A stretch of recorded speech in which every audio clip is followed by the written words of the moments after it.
Hola y bienvenidos a la Daily Hustle. Soy Enrique Byrnes y presidente de mejor cerveza. No abate por No Filter Network. Miguelito Santiaguito, a.k.a. Bobby Ball, a.k.a. Bobby Barrels, as he is known in Savannah.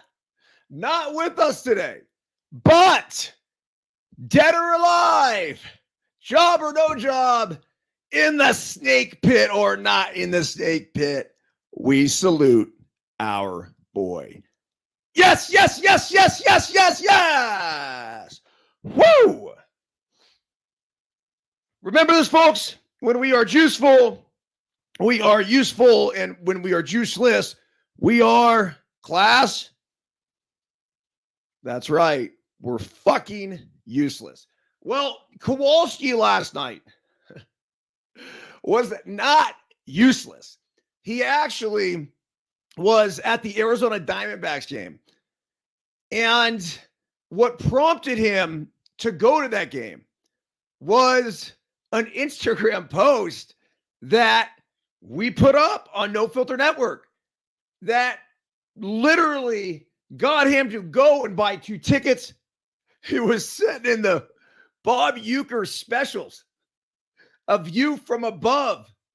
And really, if you think about it, Kowalski is that guy.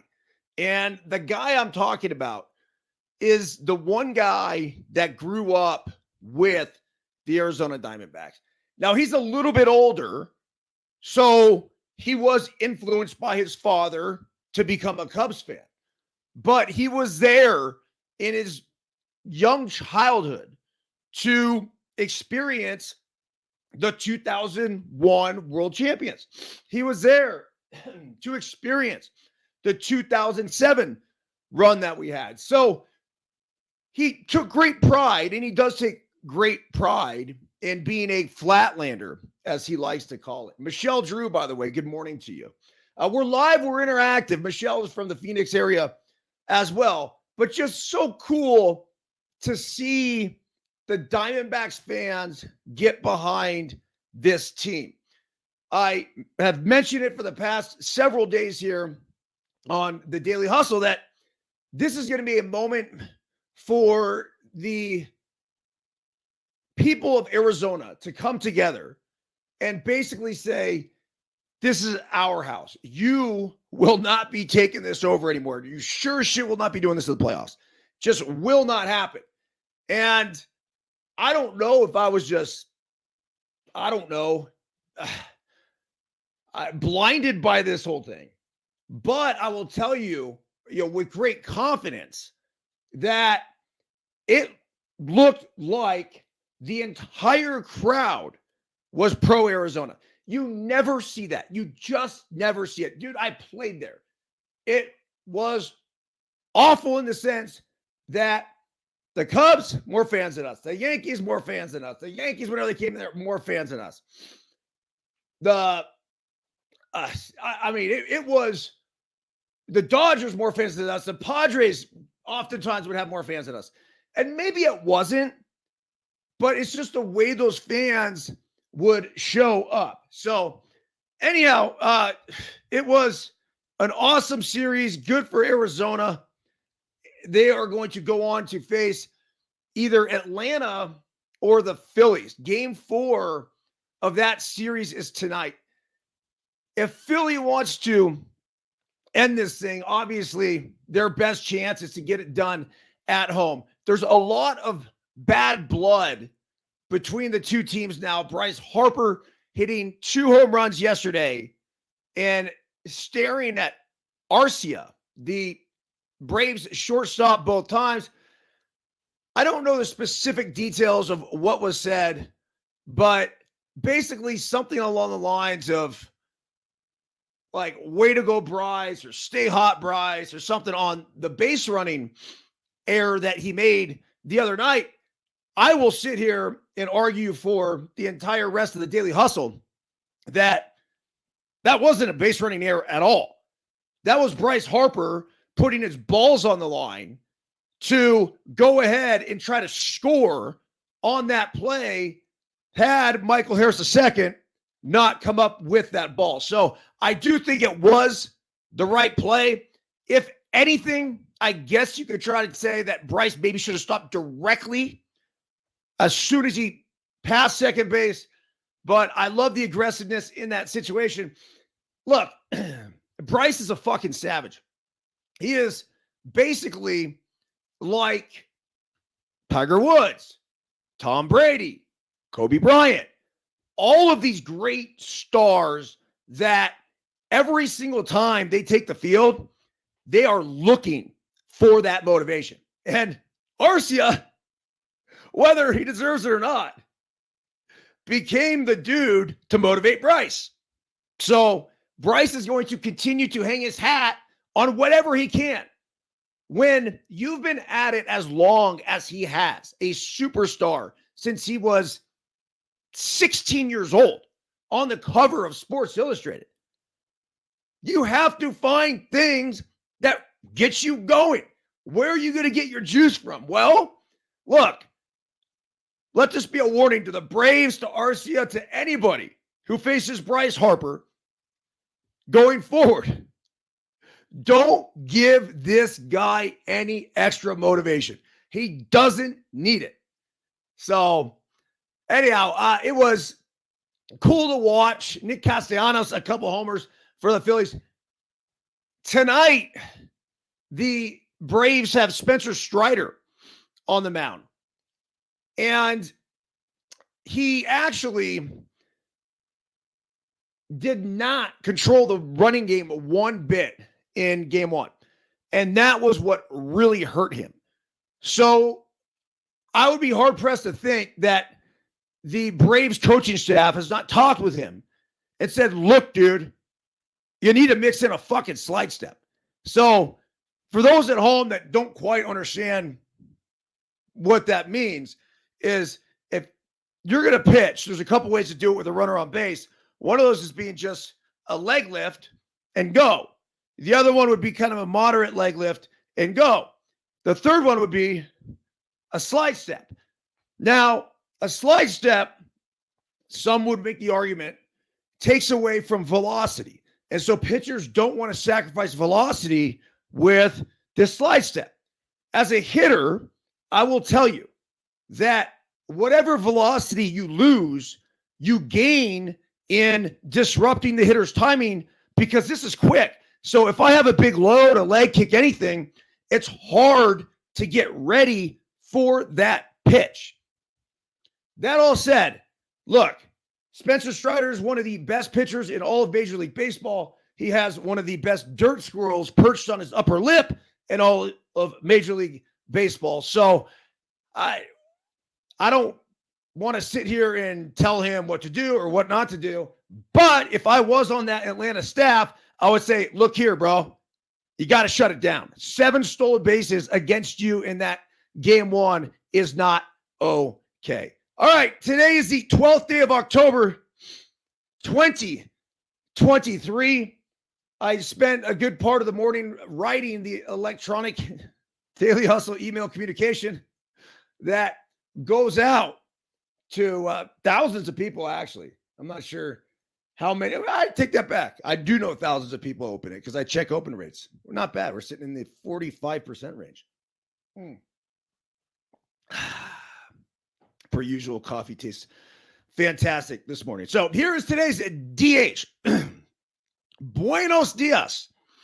Today is Thursday, October 12, 2023. It is currently 29 degrees in Truckee with our first legitimate below freezing temps since the spring. So when I was writing this at 5:30 a.m., it was 29 degrees. We also had our first snowfall recording of the new season with a very light dusting along the mountaintops yesterday. On that note, Stormy Byrnes has officially come out of hibernation and will be on the scene with all of your latest Lake Tahoe area weather reports. Stay frosty, my friends. Last night, the Arizona Diamondbacks showed up and showed out and introduced the Dodgers to the snake pit for the first time, kicking LA's ass for the third straight game. The win advanced the D-backs to the NLCS for the very first time since 2007. And yes, I realize many of you do not care, but I was on that 07 team. The Astros also beat the Twins 3-2 and advanced to the ALCS for the seventh straight year, while the Phillies pounded the Braves, giving themselves a chance to close out the series against Atlanta tonight at 5 p.m. Pacific time. So, look, this is going to be a huge discussion, or should be a huge discussion going forward, because greatness is happening year in and year out in Houston. A lot of people do not want to give them credit. They're always going to go back to the cheating scandal of 2017. But the Astros, slowly but surely, are becoming the greatest, or I should say one of the greatest dynasties in all of sports. This isn't a joke. 7 straight. 7 American League Championship Series. That is insane to think about. Go back to 2013, 2014, 2015. They sucked. They were terrible. And there's been some turnover in the front office too. There's been turnover with the managers. So it actually tells me that Jim Crane has done a fantastic job of hiring and firing. It wasn't easy to let go of AJ Hinch. He didn't want to let go of AJ Hinch. He was pressured to let go of AJ Hinch. And he brings in Dusty Baker, of all people, who a lot of people would have argued, hey, well past his prime, what are we doing? And he's been nothing but fantastic for the Astros as they've continued their dominance in the American League. On this date, by the way, in 1907, the Cubs, Three-Finger Brown, shuts down the Cubs. That's impossible. How did I screw this up? On this date in 1907, the Cubs, Three-Finger Brown, shuts down the Cubs 2-0 to win the World Series. This doesn't make any sense. I apologize with that. Courtesy of the Billy Bob Curse, it was another 109 years until the Cubbies won the World Series again. So they shut somebody down in 1907.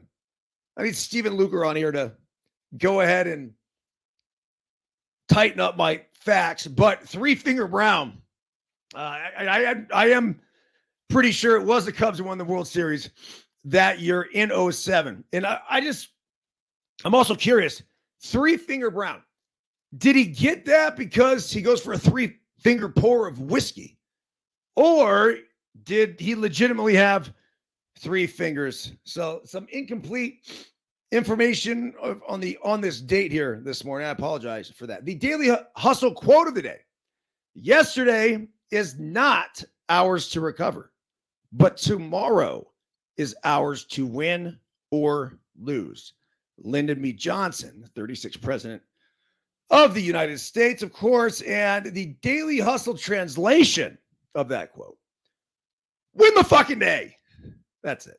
Today on the Daily Hustle Live Interactive Life Optimization Podcast on Infilter Network, we break down last night's MLB games and handicap tonight's Game 4 of the NLDS. We also discuss baseball fans calling the Dodgers frauds.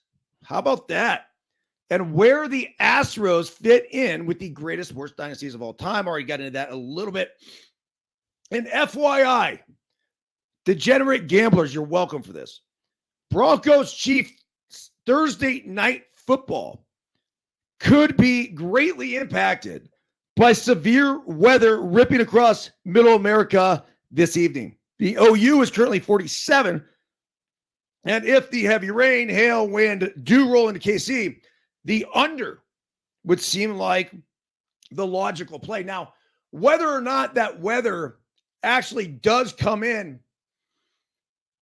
it's dicey because the way I was reading the radar, and I did actually follow it all the way through 10 p.m. tonight, local time in Kansas City. The game starts at 7 p.m. local time, but they're right on the edge. So if it stays above them and it stays to the north, there's a chance that it's not impacted. But if it does drop down, they might cancel the fucking game. I mean, that's how severe this weather is going to be. It's one of those things, though, that I gotta believe there at least will be a shit ton of wind. And if you ask any quarterback, the thing that affects the passing game more than anything, more than the cold, more than the rain, more than the snow, it's the wind. So if that is the case, bet the under. We also go over how not to raise a narcissist and explore 6 things we can do to bring more positivity into our lives. Yep, per usual, we're all over the board on the DH, so buckle up and enjoy the ride. I'm never quite sure where we are going. The Daily Hustle Podcast can be found live at 8:30 p.m. or a.m. Pacific time. In this case, it was 9 a.m. actually. Plenty of typos this morning. On nofilter.net or later in the day on Apple, Spotify, Caffeine TV, Fubo, or wherever else you may choose to consume this podcasting greatness. So let me fire open the chat here for the first time. Buckwheat! Very pleasant. Good morning to you, Johnny Manuel Ramos Henderson in Makati City. Good morning. We are international once again. Amo, Braves got a big one tonight, buddy. So we'll see if they can keep that series going. All right. The 2 articles that I wanted to hit. We are a life optimization podcast. And Jesse Byrnes, good morning to you as well. If you're listening on Apple, on Spotify, a couple things for you. If you want to listen live, come to nofilter.net in the morning. It's live. It's interactive. It's really cool experience, immersive. The other thing is, if you could, please leave a review. Please share it with a friend. We're starting to make some waves. Not so much a Daily Hustle yet, but Deuces Wild is going fucking wild. Pun intended. We have cracked the top 15 for baseball podcasts, and we've only been up for like a month. So that, in my opinion, is absolutely huge. All right. So the first article that we're going to hit here as I get the spin wheel. I always debate whether or not to keep the internet on or off. And just a quick little tip for people who are constantly trying to get the best service that you actually can get. Sometimes it is using the internet, and oftentimes it's shutting it off and just running off of 5G. All right.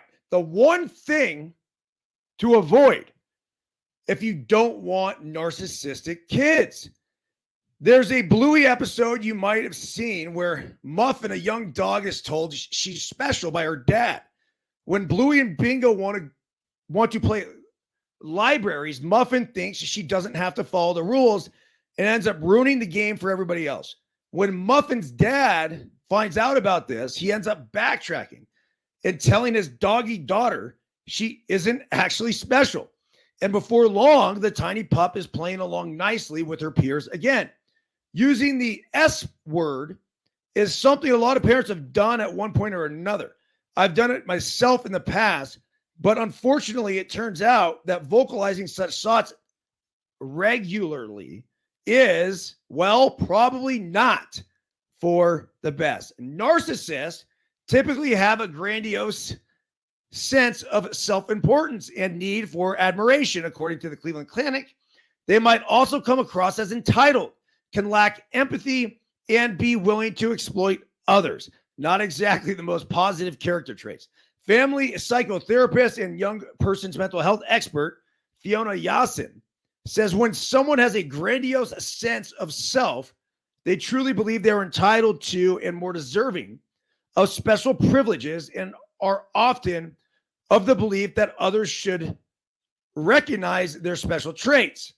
People with high narcissistic traits can develop antisocial behaviors, adds the therapist, such as being unkind or cruel, trying to outdo or outperform others, and rule breaking, which could cause problems later in life. For example, ending up on the wrong side of the law.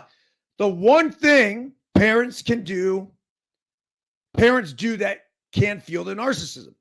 Yasin, who is the founder of the clinical director of the Wave Clinic, says one of the most common ways parents cultivate narcissism is by overindulging their child, and the research supports this. Overindulging in children can give them a false sense of confidence, leading a child to believe they are more special, more powerful, more intelligent, or wealthier than others, can give them an elevated sense of self. The expert offers some problematic phrases parents might use that can lead to a child developing narcissistic traits, such as, you ready for these? Don't use them. You are more special than anyone else. Oh, fuck. The next one. I was nothing until I had you. Who the fuck would say that? I was nothing until I had you. I just can't imagine any parent saying that to their kid. I was nothing before I had you? We serious? I can't live without you. Okay. I would rather die than not have. I mean, what the fuck? What is this? Messages like these can breed an unhealthy sense of self. I mean, if this is what creates narcissists, I don't even blame the kid. I blame the parents for saying such stupid shit. Let's move on to the next article. I'm done with this one. All right. Here was a good one. This is actually 6 actionable tips that lead to positivity.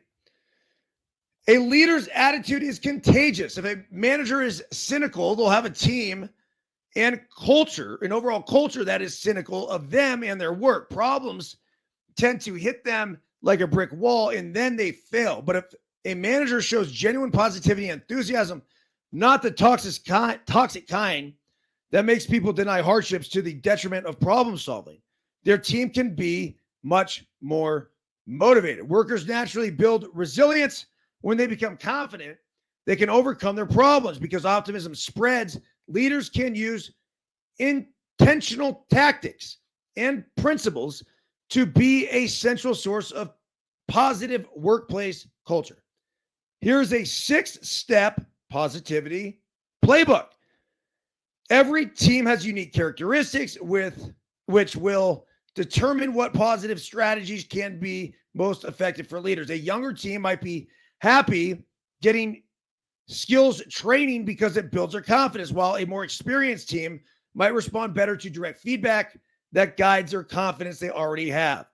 But a few go-to options can improve positivity for nearly any group. Here we go. Number 1, expect and embrace uncertainty. Change is always here. People always have to live with it. But those who win out are the people who see the opportunity and adapt in the midst of change. Be willing to let go and learn can be exciting rather than stressful. And it just said learning right there. Yeah, I like that.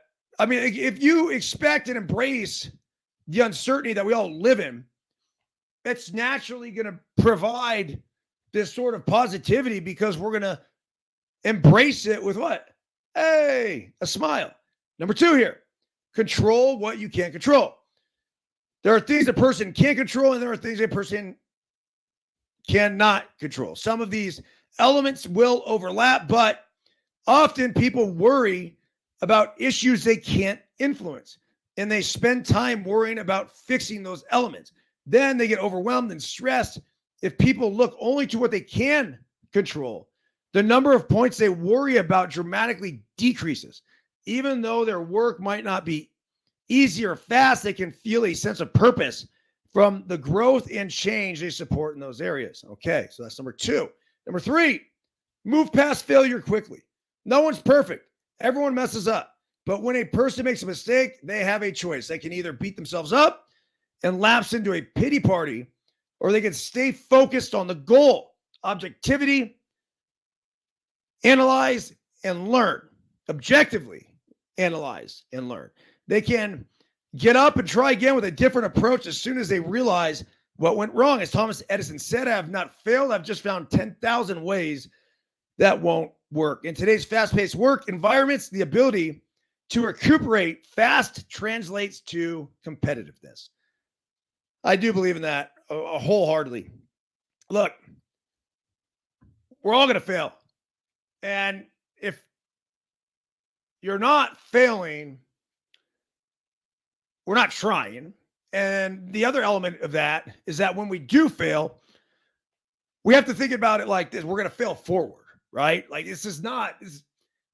I'll use baseball as a perfect example.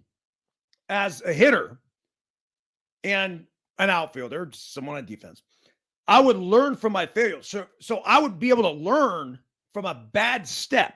So if I took a crossover step like this and put myself in a difficult position to catch a ball, even though one of the greatest catches I ever made was in Cincinnati, 2002, I believe. And Barry Larkin hit the ball. I crossed over my right foot with my left foot, putting myself in a really difficult position.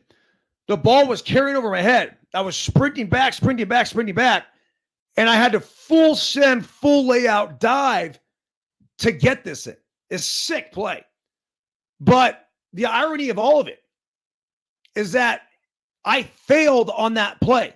My first step was a failure.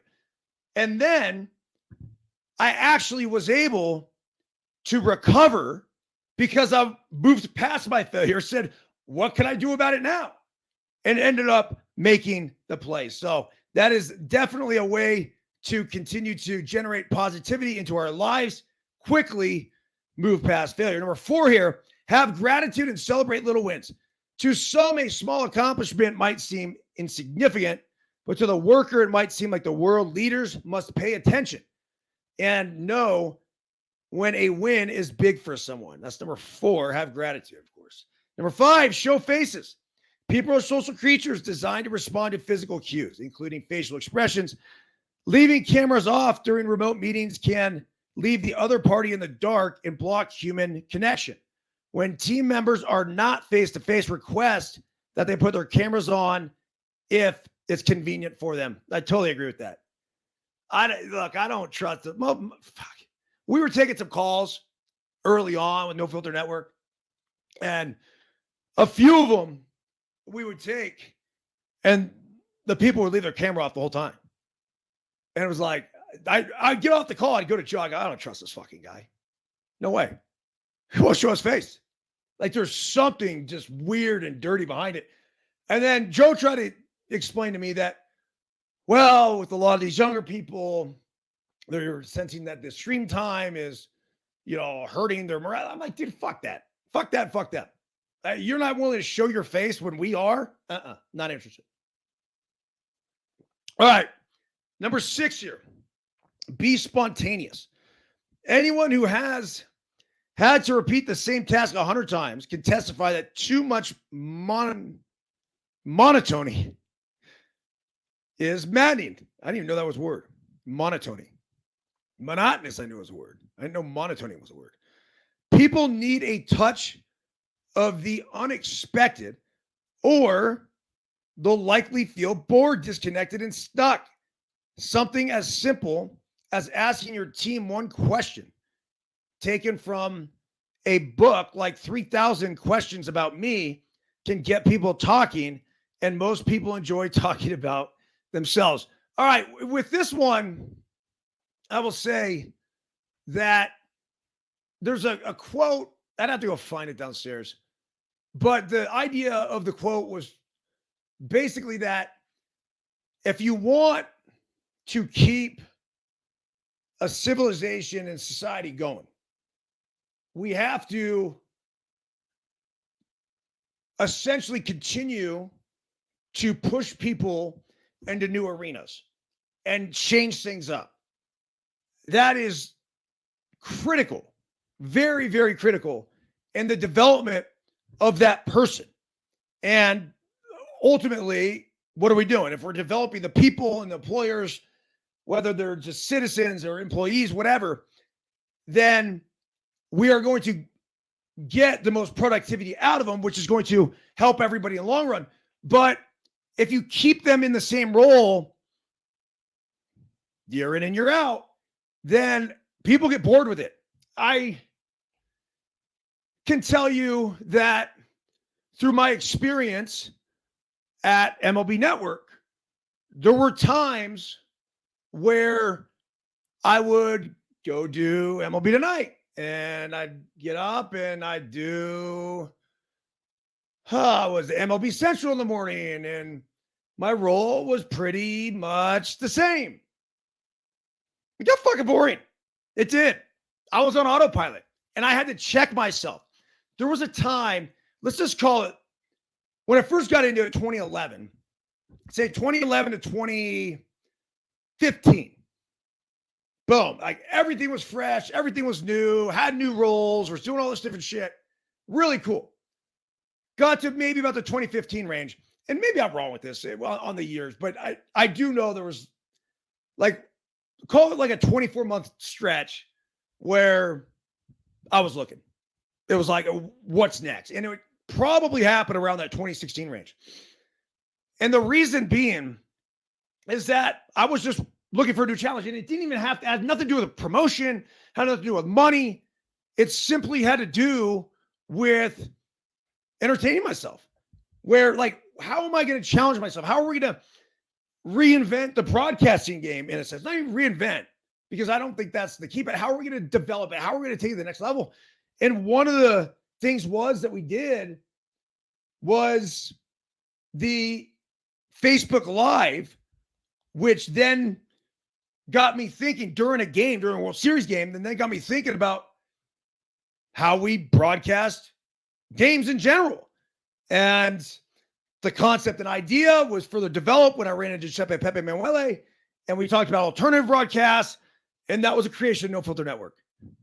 That's crazy. I mean, that was like 7 years ago now at this point, almost 8.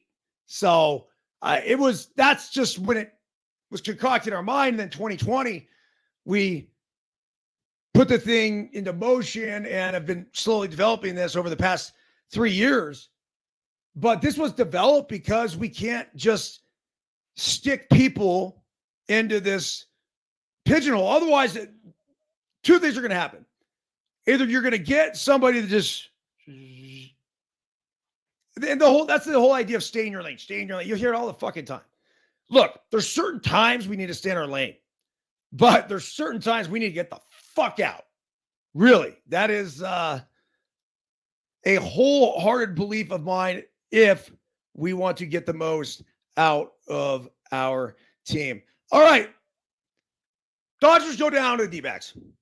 They had arguably the top 2 MVP candidates. Look, 2 of the top 4 at least. You obviously had Acuna and Matt Olson in Atlanta, but Mookie Betts and Freddie Freeman, 2 of the very best hitters in the game, well over 100 RBIs. They struggled. It was a short series. It was only 3 games, but they struggled. And the Diamondbacks, let's just say, were playing out of their heads. They are. They are a buzzsaw right now. The Dodgers didn't really have much of a chance. The D-backs obliterated Clayton Kershaw and then did the same thing to Miller the next day. Lance Lynn looked like he was going to be okay and then fucking bombs away, man. 4 bombs before you could blink. So I can't even blame Dave Roberts. It's like you want to get him out of there, but can you? So anyhow, the fan base now is upset because this is the second year in a row. Last year they got ousted by San Diego. So a lot of people are calling the Dodgers frauds. Look, a fraud is somebody that's pretending to be somebody they're not. If you want to look at what a great baseball player looks like, the bigger the sample size, the better. So, if anything, frauds are the ones that get hot in the postseason and then over the course of 162, are mediocre at best. I realize that this is what the fans want. I realize that this is everything to what would be a Dodger fan, a world championship. But be grateful that you guys have been able to get to the playoffs and give yourselves this chance. Now, how the Astros keep doing it year in and year out, I don't know. I can't answer that. They have some studs on their team. Obviously, it starts with Jose Altuve, Alex Bregman, who've just been consistent postseason performers. But you mix that in with an Abreu, you mix that in with a Yordan Alvarez, and the team's virtually unstoppable. 7 straight American League Championship Series. So this article here says the Los Angeles Dodgers have reached a postseason in 11 straight years. And 15 times total since 2004. They've won the NL West 13 times in that span. They have reached the World Series 3 times and have regularly featured a star-studded payroll stretching roster. And through it all, they've managed to win exactly 1 title in 2020's pandemic-shortened season. So when the Dodgers lost to the Diamondbacks Wednesday night, completing a 3-game sweep to end their season, it was hardly a surprise that many fans and pundits around baseball. Sure, the circumstances of this particular loss were surprising. No team in baseball history had ever hit 4 solo homers in a postseason inning until the D-backs pulled off the feet against the Dodgers starter Lance Lynn in the bottom of the 3rd. But in general, the feeling was the same come October. The Dodgers choke. It's just what they do. They have all these tweets here. And I mean, no, I'm not a Dodger fan. Are you okay? Like, Dodgers won 100 games in 2023. They won 111 in 2022. They won 106 in 2021. They won 106 games in 2019. In 3 of the last 4 full seasons of play, the Dodgers have had 100-plus wins and yet have been knocked out in the ALDS. It's unacceptable. All right. Look, is it unacceptable? In the midst of all of those, they have a World Series title. And here's the other thing. If you want to judge anybody in any industry, I am going to judge them over an extended period of time. Like I mentioned earlier, the larger the sample size, the better. The more I'm able to really get to know that person. So for those people who are calling the Dodgers frauds at this point for winning 106 games in 2021, 111 games in 2022, and 100 games in 2023, you're fucking idiots. There's no other way to put this. Yes, they have self-admitted that they've struggled in the postseason. They don't know why. Maybe it is sitting out that wild card round. I don't know. But we all know that hitting is contagious. Success is contagious. So when you had Mookie Betts and Freddie Freeman struggling at the top of that lineup, it just poured on over to the rest of the lineup. With all of that said, look, You still had to prevent runs, and that did not happen. Go and look at Clayton Kershaw's year. Everyone's asking right now, is he done? Is this over? Are the Dodgers through with the great Hall of Famer, first ballot Hall of Famer that is going to be? Once again, excuse my French here, you're fucking morons if you believe that Clayton Kershaw is done. He struggled one game. Clayton Kershaw had like a sub 2.5 ERA this season. Clayton Kershaw, if he was healthy the entire season, would be the Cy Young Award winner. He was on top of his game. For whatever reason, he got lit up. I don't know.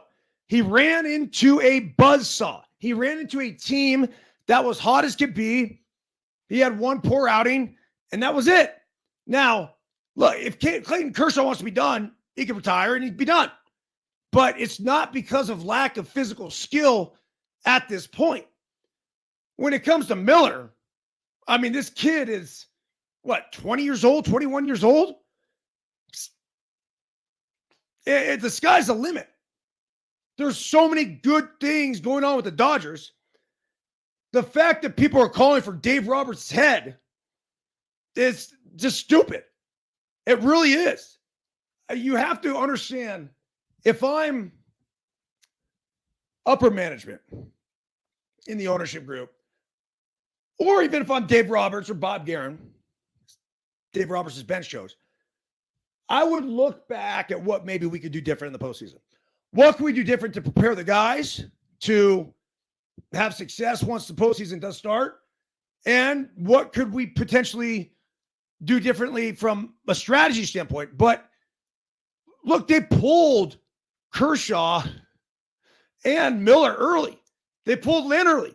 I mean, 4 solo homers, just bam, bam, bam, bam. It's not like this was this mounting rally that happened. So just overall with that, the Dodgers are not done. The Dodgers, if they had been winning, say, the division series and ending up in the championship series, we would be speaking about them like the Houston Astros. Look, the Houston Astros along that same time period, right? Very similar to the Dodgers.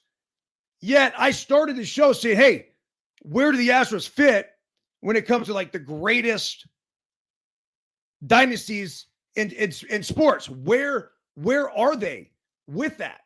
And I would make the argument that they're right up there at the top. Now, when it comes to overall championships, they only have 2. But to end up in the championship series for 7 straight years, who else has done that? I mean, maybe the Yankees when they were going on their stretch in the 20s? I don't know. Well, the Dodgers aren't that far off. They have that 1 championship. But the issue with the Dodgers, they've had a lot of trouble getting out of the division round. So, sure, internally you got to look to see what they could do better. But ultimately, I wouldn't touch a thing with the Dodgers. If you have something that's working, at least in the regular season, you go ahead and do it. Now, you might change a few things come next postseason. Maybe they don't win the division. Maybe they get the wild card and that's their route. Who knows? All right. Look, the other thing with the Diamondbacks, it was just so cool. The fact that the fans showed up, yeah, whatever. I don't want to dismiss that. I think that was like the big storyline for me last night. But remember a few years back when the Dodgers clinched in Arizona and then decided to go ahead and take a swim in the Diamondbacks pool? It was bad. I'm not even one to be oversensitive about something like that. But if I'm the Diamondbacks and there's another team that clinched on our field and then swam in our pool, you know what? Nah, that's my fucking pool. And if you want to go in my fucking pool, you better ask to go in my pool. And if you want to piss in my pool, you better ask to piss in my pool. You don't just go in my pool like that. That's rude. I got a neighbor right here, right? Never been in their pool. They've invited me several times to the pool, never been in the pool. The pool's a pool. It's a sacred place. It's a special place. You don't just go in somebody's pool like that. Well, the Dodgers did. And so then last night, the Diamondbacks, of course, clinched at home for the first time since Luis Gonzalez hit the bloop walk-off to win the World Series. That's the first time since that they've clinched a postseason series. Our 07 team did it in Chicago. So because of that, well, what'd they do? They went fucking swimming. It was awesome. So here's a great shot of the boys last night cutting loose in the pool.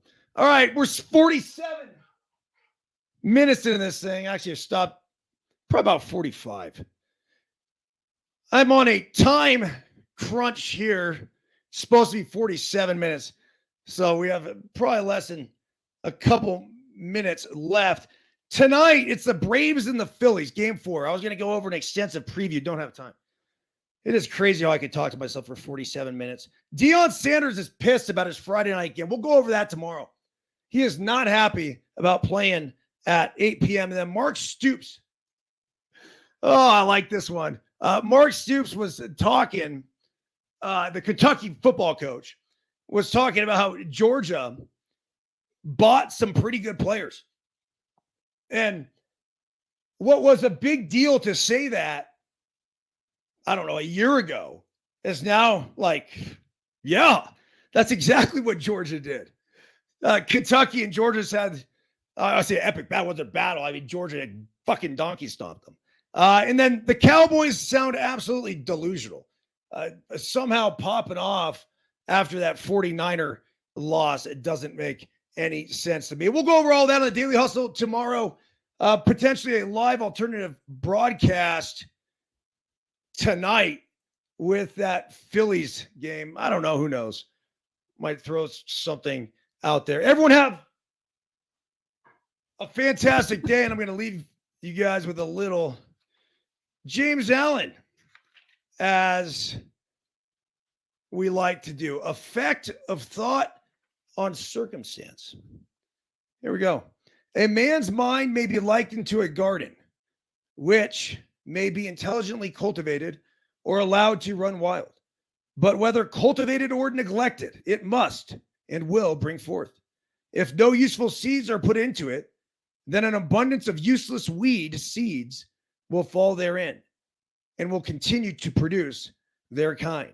Just as a gardener cultivates his plot, keeping it free from weeds and growing the flowers and fruits which he requires, so may a man tend to the garden of his mind, weeding out all of the wrong, useless, and impure thoughts and cultivating toward perfection the flowers and fruits of right, useful, and pure thoughts.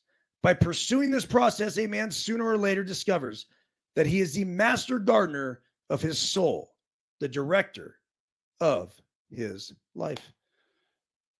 All right. Full of shows. That was certainly one of them. Appreciate everybody joining. If you could so kindly leave a review on Apple Podcasts and share this with a friend, I would really appreciate it. That's it. Everyone have a fantastic day.